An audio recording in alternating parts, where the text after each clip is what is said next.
Caros irmãos, queridas irmãs, o primeiro domingo da Quaresma é o domingo da tentação. O segundo é o domingo da transfiguração.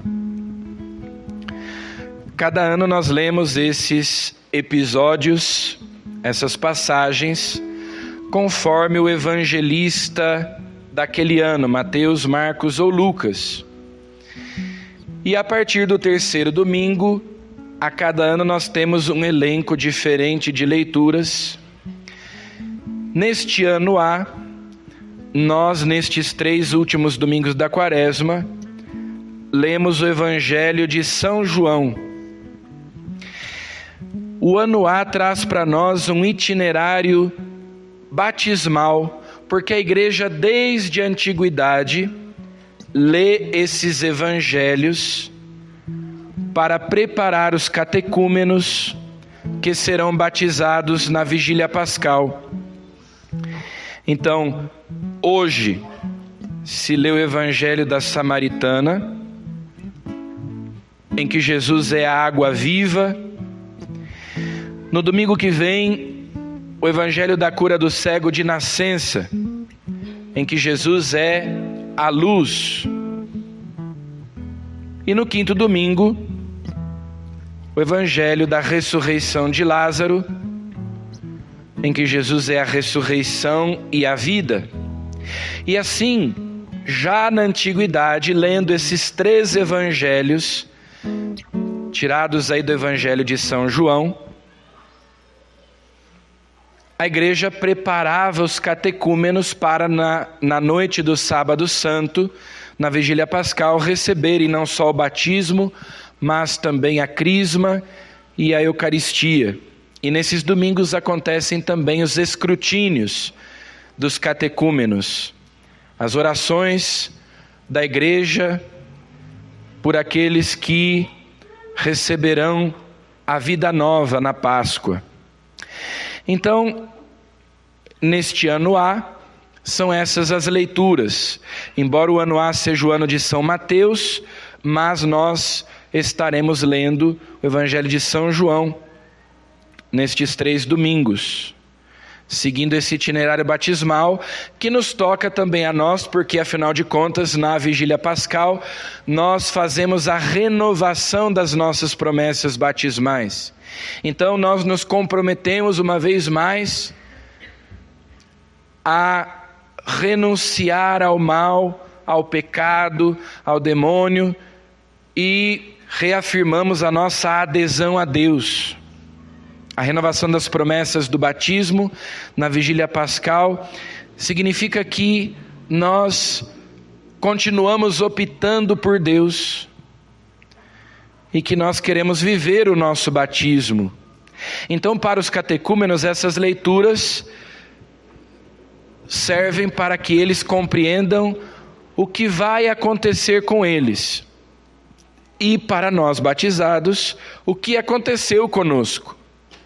E para nós vivenciarmos essa graça de um modo cada vez mais autêntico.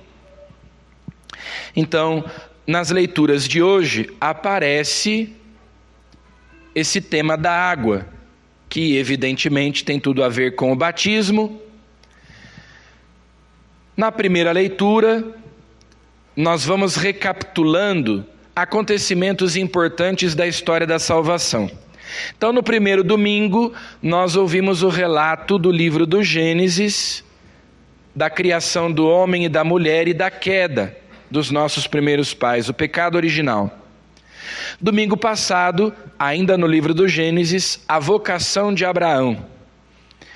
E hoje, nós estamos agora no livro do Êxodo.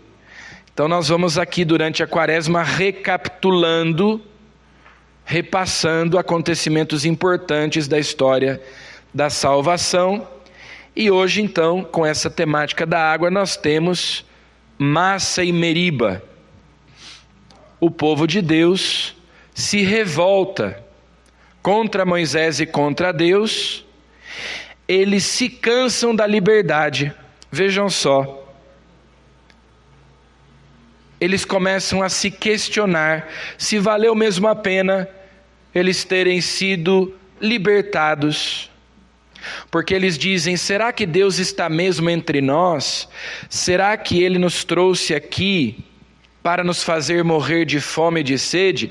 Porque lá no Egito nós éramos escravizados, nós apanhávamos, nós éramos humilhados, nós éramos explorados, mas pelo menos nós tínhamos cebolas para comer, nós tínhamos panelas de carne, nós tínhamos água. Aqui tudo é escasso, tudo é difícil, nós passamos privações. Então será que não seria melhor nós termos continuado lá? De fato, ser livre não é fácil, nós temos que ser educados para a liberdade. Porque ser livre implica em ser responsável pelas nossas escolhas, pelas nossas decisões. Nós temos que arcar com as consequências daquilo que nós escolhemos, daquilo que nós decidimos. E esse povo começa então a murmurar, a se queixar contra Deus. E Deus manda Moisés bater com a vara numa rocha, para que daquele lugar improvável, no meio do deserto, uma rocha, brotasse uma fonte de água para matar a sede daquele povo. E assim, mais uma vez, Deus manifesta o seu amor, é um sinal da sua misericórdia. São Paulo, na primeira carta aos Coríntios, diz que essa rocha é uma prefiguração de Cristo, é uma imagem de Cristo, porque também Cristo foi golpeado na cruz pela lança do soldado romano, e do seu coração jorrou água, uma fonte inesgotável de graça e de vida para nós. O Salmo 94, que nós cantamos, medita sobre esse evento, sobre esse fato, e diz: aclamemos o rochedo que nos salva.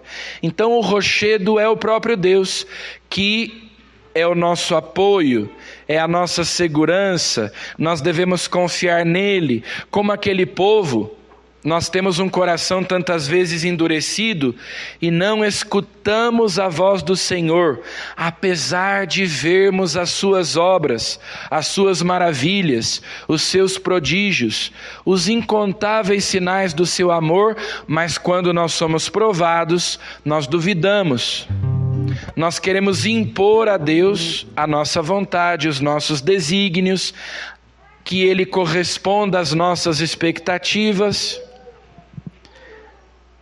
Essa leitura, então, nos lembra que nós devemos nos deixar conduzir pelo Senhor e ter confiança nele, porque Ele nos tem dado tantas provas do seu amor para conosco. Esse fenômeno da rocha que jorra água nos aponta então para o Evangelho, o encontro, o diálogo de Jesus com a samaritana, à beira do poço de Jacó. Aquela mulher vai ao meio-dia buscar água no poço. Aquele era um dia como qualquer outro dia para ela. E ela provavelmente não queria se encontrar com ninguém, porque não era uma pessoa que tinha boa fama. E ela não queria ter que passar por nenhum constrangimento, não queria se encontrar com ninguém. Então ela vai ao meio-dia e ao mesmo tempo Jesus está cansado, sentado à beira do poço, e ele a espera.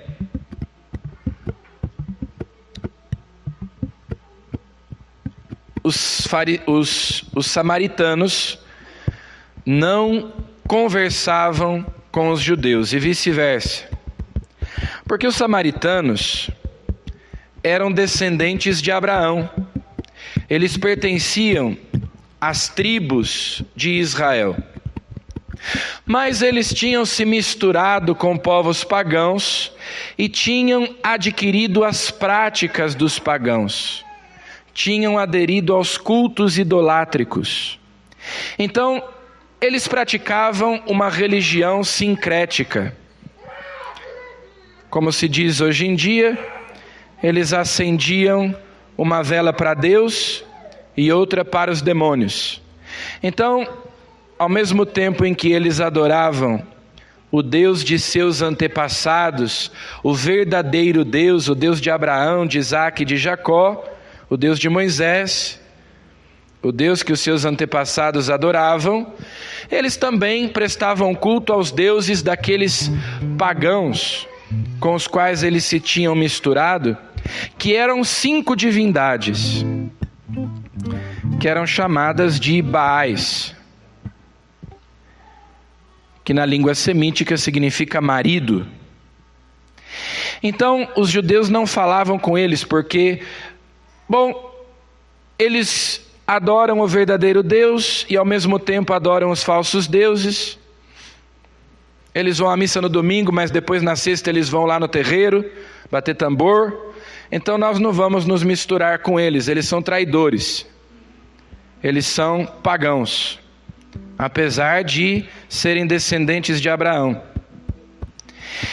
E aquela mulher se surpreende quando Jesus, então, quando ela de longe vê Jesus sentado ali,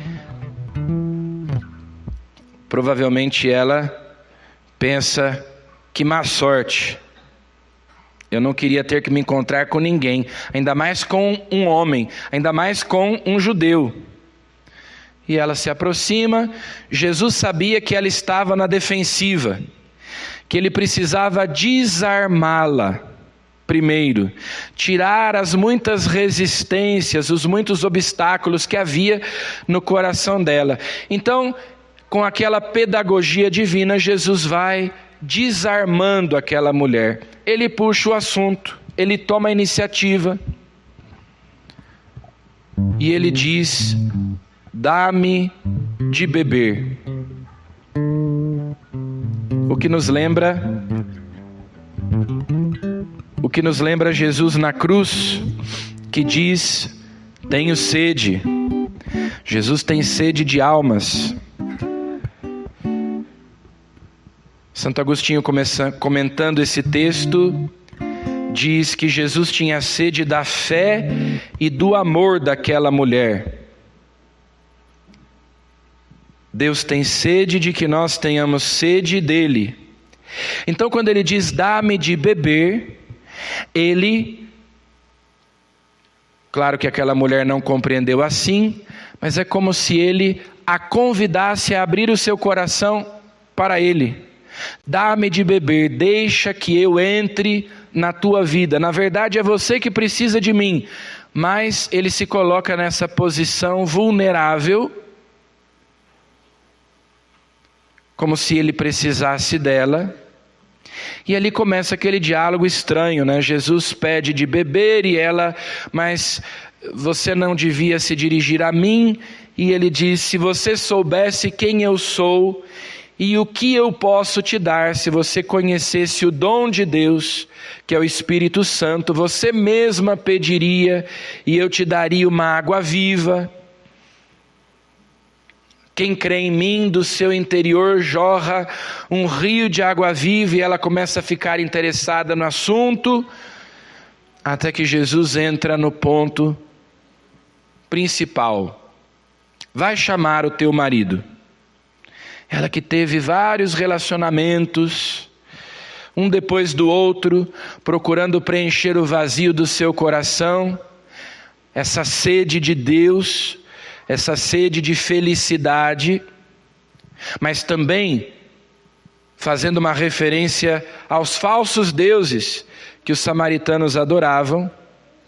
Então Jesus a convida a abandonar a idolatria, a abandonar aquela religião falsa,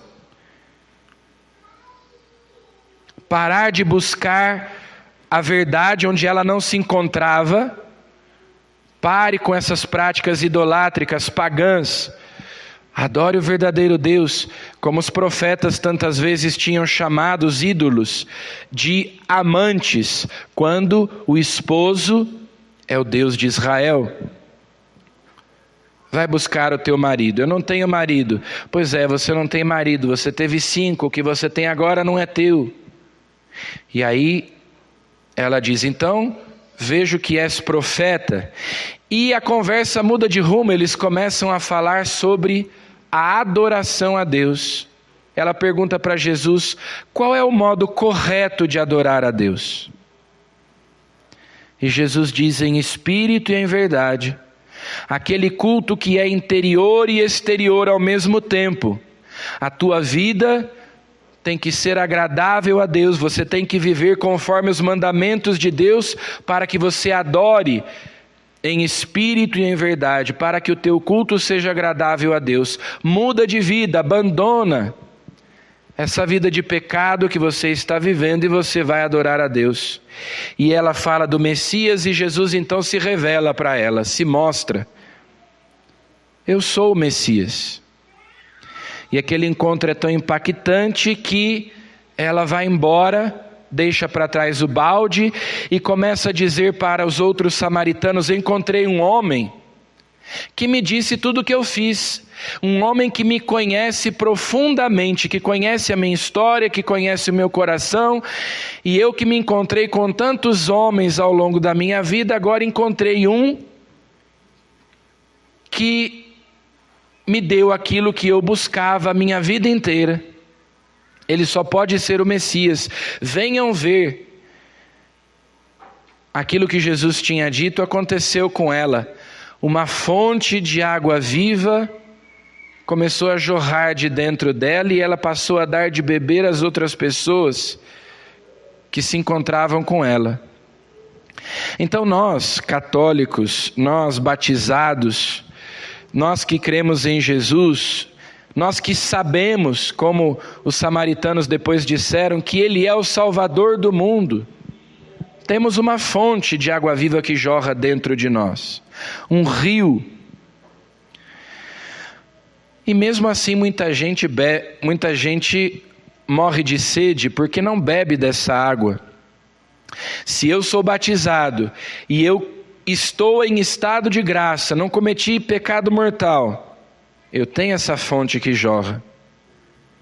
E como é que eu vou beber dessa água? Bom, se jorra lá no interior, eu tenho que ter vida interior, eu tenho que, na oração, buscar essa água lá dentro de mim, o dom de Deus, o Espírito Santo que habita no meu coração.